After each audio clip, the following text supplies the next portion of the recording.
1 Samuel 18:6-9. After David defeated Goliath, women sang, Saul has slain his thousands and David his tens of thousands. This comparison stirred jealousy in Saul, who sought to take David's life. Jealousy blinds us to Yahweh's blessings in our own lives, and it can lead to destructive behavior. It makes you discontent because you don't focus on what Yahweh has already given you, but you're comparing to what someone else have, but you're not honoring what you already have that he gave you to begin with. Proverbs 14:30. A heart at peace gives life to the body, but envy rots the bone. Number 3. Comparison encourages self-righteousness. How? We may compare ourselves to those we deem worse to elevate our own sense of morality. This leads to pride, making us believe that we're better than somebody else. Example, Luke 18:9-14. The Pharisee prayed, God, I thank you that I am not like other people, robbers and evildoers and adulterers, or even like this tax collector.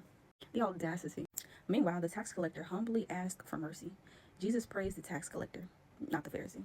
Mind you, the Pharisees were the same people who studied the religious law, but they still couldn't recognize God in the human form. So much to the point they crucified Jesus. Self-righteousness blinds us to our own need for Yahweh's grace. Isaiah 64:6. All our righteous acts are like filthy rags. Boo rags. He said obedience is better than sacrifice. True humility acknowledges our dependence on Jesus, not trying to be independent without him. Number 4. Comparison makes you feel better about sin. How? We justify sin by comparing ourselves to others, thinking, at least I'm not doing what they're doing.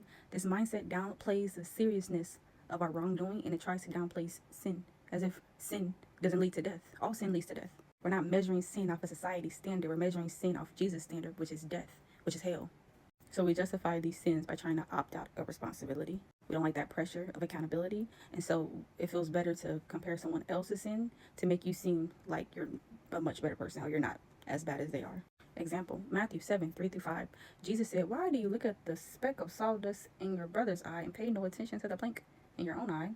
By focusing on other people's sins, we neglect addressing our own sin. He wants us to first remove the plank from our eye, and then we can correct somebody once the plank is removed first from us.